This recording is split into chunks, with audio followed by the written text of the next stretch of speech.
हमारी कहानी कोरिया के एक बॉक्सिंग जिम में शुरू होती है। इस जिम के मालिक का नाम चोए है और वो जगह की साफ सफाई में व्यस्त हैं। चोए के साथ उनके 2 गोद लिए हुए बच्चे भी हैं जो उन्हें बहुत प्यारे हैं, गिरी और शिनवू।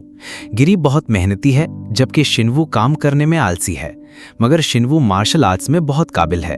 दरअसल उसने डिस्ट्रिक्ट बॉक्सिंग ओलंपिक्स जीत कर ये साबित भी किया है। अपनी जीत के कारण शिनवू को सरकार से स्कॉलरशिप मिलती है, जिससे वो और गिरी शहर के एक जाने माने स्कूल में जा पाते हैं। स्कूल के पहले दिन शिनवू देर तक सोता रहता है तो उसे जल्दी से तैयार होकर भागना पड़ता है। बदकिस्मती से जब वो स्कूल पहुंचता है तो पहले से ही देर हो चुकी होती है। हॉल मॉनिटर उसे बिना किसी हिचकिचाहट के सजा देता है। शिनवू बाकी देर से आए स्टूडेंट्स के साथ पुशअप्स करता है। अपनी सजा पूरी करने के बाद शिनवू अपनी पहली क्लास में जाने के लिए अपने नए क्लासरूम में जाता है। हालांकि उसके आते ही सभी स्टूडेंट्स का ध्यान उसकी ओर जाता है, क्योंकि वो नए स्टूडेंट के तौर पर पहले ही दिन देर से आया है। थोड़ा अजीब महसूस करते हुए शिनवू गिरी के पास जाता है, जो खुद को बाकी स्टूडेंट्स से मिलवा रही होती है। थोड़ी देर बाद शिनवू और गिरी क्लास में अपनी अपनी जगह पर बैठ जाते हैं।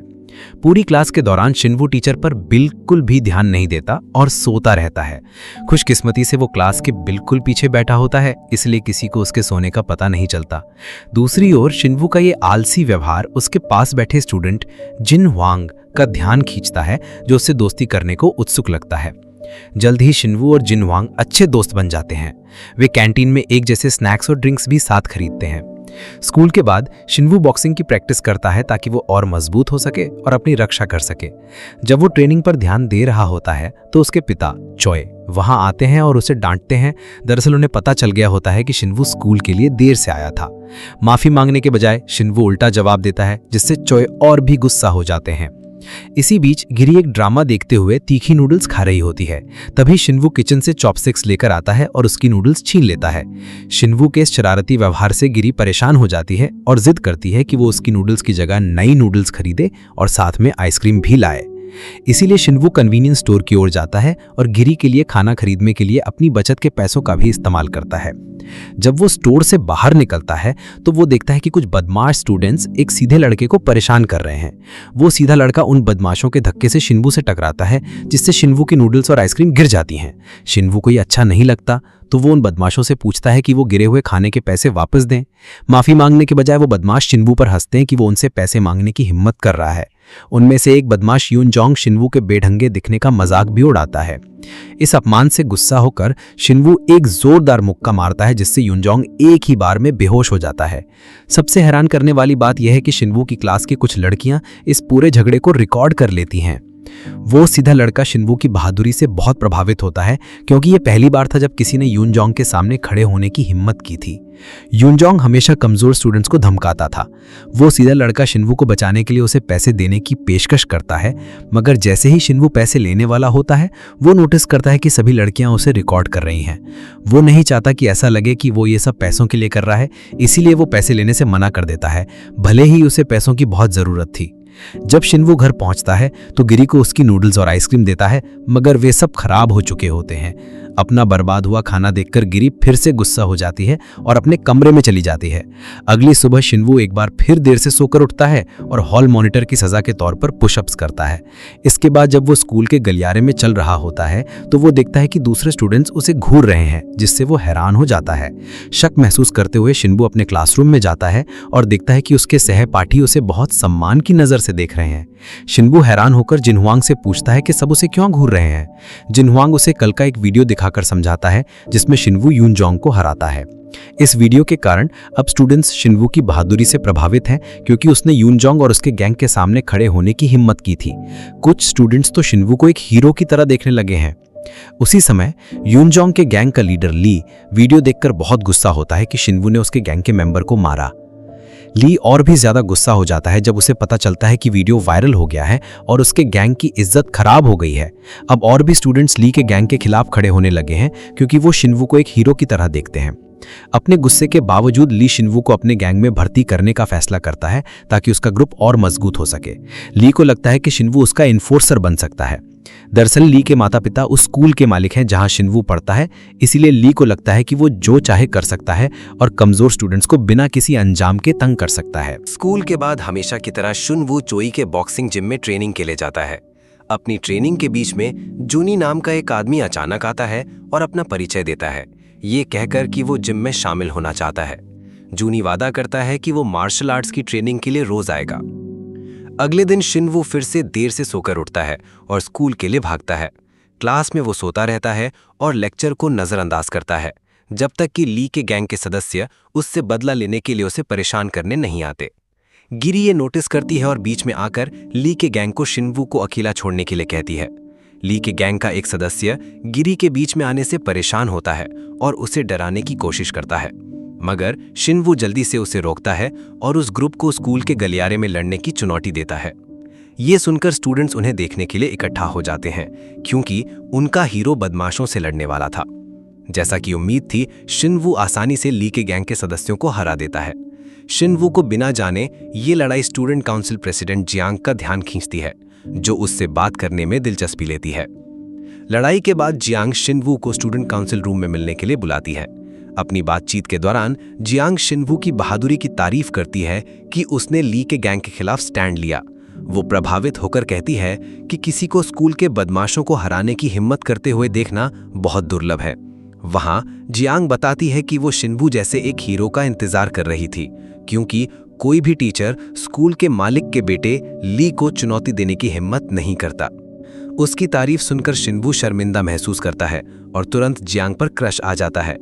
अपनी हीरो वाली छवि बनाए रखने के लिए वो जियांग को बताता है कि उसने ली के गैंग के खिलाफ इसलिए स्टैंड लिया ताकि स्कूल में गुंडागर्दी खत्म हो सके। स्टूडेंट काउंसिल रूम से बाहर निकलने के बाद ली शिनवू पे पास आता है, जो उसका इंतजार कर रहा होता है।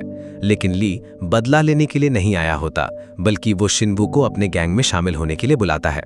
वो शिनवू को पैसे देकर लुभाने की भी कोशिश करता है, अगर वो स्वीकार कर लेता है। हालांकि शिनवू उससे मना कर देता है, क्योंकि वो सिर्फ पैसों के लिए बदमाशों के ग्रुप में शामिल नहीं होना चाहता। स्कूल के बाद शिनवू गिरी के लिए उसका सपनों वाला हेलमेट खरीदने के लिए एक दुकान पर जाता है। जब वो उसे हेलमेट देता है तो गिरी बहुत खुश और उत्साहित हो जाती है। वो शिनवू को धन्यवाद के तौर पर एक खास खाना बनाने के लिए किराने का सामान खरीदने के लिए भी उत्साहित हो जाती है। उसी समय शिनवू एक ड्रिंक खरीदने के लिए सुपरमार्केट जाता है। बदकिस्मती से जब वो कैशियर के पास पहुंचता है तो उसे पता चलता है कि उसके पास पर्याप्त पैसे नहीं हैं।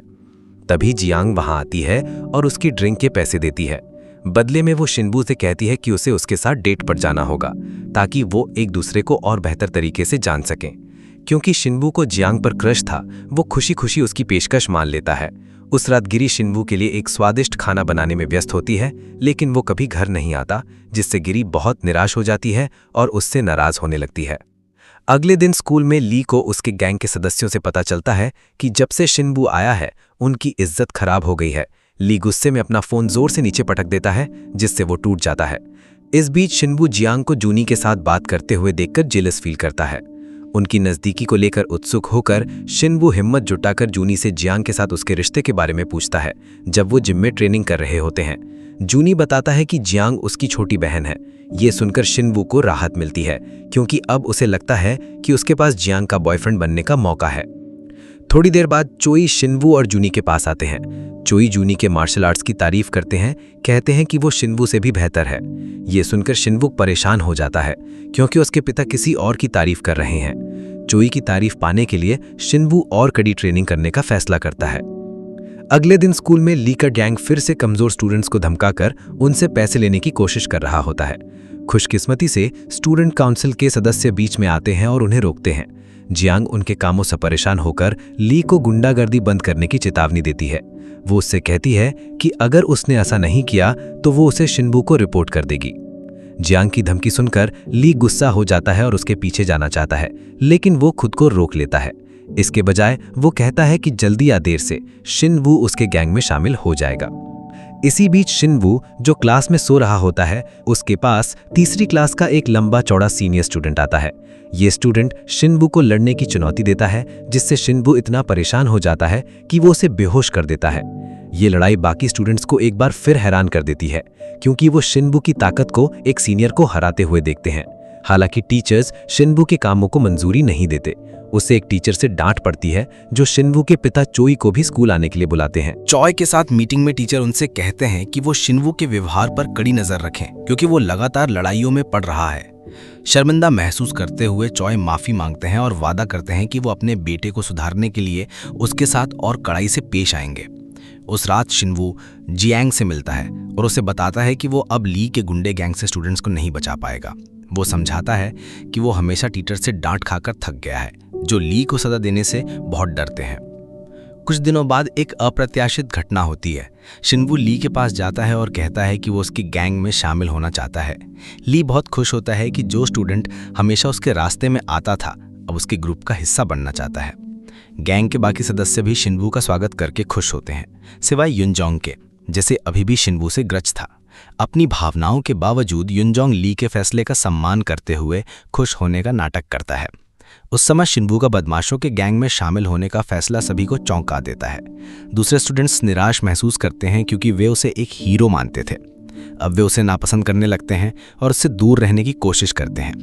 ब्रेक टाइम के दौरान ली का गैंग शिनवू को कमजोर स्टूडेंट्स को धमकाकर पैसे लेने में मदद करने के लिए बुलाता है। जब गैंग स्टूडेंट्स को पैसे निकालने में व्यस्त होता है तो शिनवू चुपके से उनके कामों को रिकॉर्ड कर लेता है। स्कूल के बाद ली को बिना बताए युनजोंग अपने गैंग के सभी सदस्यों को शिनवू से बदला लेने के लिए इकट्ठा करता है। वे उस पर हमला करने की योजना बनाते हैं, ये सोचकर कि वो बॉक्सिंग जिम में ट्रेनिंग कर रहा होगा। लेकिन जब वे वहां पहुंचते हैं तो उन्हें शिनवू नहीं मिलता, बल्कि वे जूनी को प्रैक्टिस करते हुए देखते हैं। ये जाने बिना कि जूनी कौन है, युनजोंग और उसका गैंग उस पर हमला करता है। आउटनंबर्ड होने के कारण जूनी उन्हें रोक नहीं पाता और उसे मार पड़ती है। लड़ाई के बीच में गिरी वहां पहुंचती है और अपने पिता के जिम को बर्बाद होते देखकर हैरान हो जाती है। वे जल्दी से पुलिस को बुलाने के लिए अपना फ़ोन निकालती है, लेकिन इससे पहले कि वो कॉल कर पाती युनजोंग उसे पीछे से मारता है, जिससे वो बेहोश हो जाती है। युनजोंग के गैंग के सदस्य घबरा जाते हैं और गिरी को बेहोश करने के लिए उसे डांटते हैं। पकड़े जाने से बचने के लिए वे जल्दी से जिम से भाग जाते हैं। जूनी तब शिनवू को तुरंत जमाने के लिए बुलाता है। जब शिनवू पहुंचता है तो वो युनजोंग के कामों से बहुत गुस्सा होता है, जिसने गिरी को बेहोश कर दिया था। बिना सोचे समझे वो सीधे ली के अड्डे की ओर जाता है युनजोंग से बदला लेने के लिए। जब शिनवू अड्डे पर पहुंचता है तो वो बिना समय गवाए ली की गैंग से फियर्सली लड़ता है और एक एक करके उन्हें हरा देता है। जल्दी ही वो युनजोंग को भी हरा देता है। फिर ली शिनवू का सामना करने के लिए आता है, गुस्से में कि उसके गैंग के सदस्यों को पीटा गया है। पहले तो ली आसानी से शिनवू के हमलों को ढका देता है, क्योंकि ज़्यादातर लोग ये नहीं जानते कि ली एक MMA फाइटर है जिसने कई चैंपियनशिप्स जीती हैं, जिसमें एक ओलंपिक टाइटल भी शामिल है। इस खतरनाक लड़ाई में शिनवू संघर्ष करने लगता है और लगभग हारने ही वाला होता है, लेकिन उसका गुस्सा बढ़ता है और वो आगे बढ़ने की ताकत पाता है। वो ली पर एक जोरदार मुक्का मारता है, जिससे ली का एक दांत टूट जाता है। इस आखिरी वार से शिनवू लड़ाई जीत जाता है। जल्दी ही वहां जियांग आती है और शिनवू से एक फोन देता है, जिसमें ली के गैंग द्वारा किए गए कई अपराधों की रिकॉर्डिंग होती है। वे जियांग से गैंग के कामों को स्कूल में रिपोर्ट करने के लिए कहता है, ताकि गुंडागर्दी आखिरकार खत्म हो सके। कुछ दिनों बाद शिनवू के प्रयासों के कारण उसका स्कूल सभी स्टूडेंट्स के लिए एक शांतिपूर्ण जगह बन जाता है। ली के गैंग की गुंडागर्दी और धमकियां आखिरकार रुक जाती हैं। स्टूडेंट्स शिनवू की बहादुरी पर गर्व महसूस करते हैं और उसे एक हीरो कहते हैं। आखिरी सीन में शिनवू अपने दोस्तों के साथ शांति से स्कूल दिनों को एंजॉय करता है। इसी के साथ ये कहानी यहीं पर खत्म हो जाती है। तो कैसी लगी ये कहानी कमेंट में ज़रूर बताना। मैं मिलता हूँ आपसे एक और नई कहानी के साथ। तब तक के लिए गुड बाय।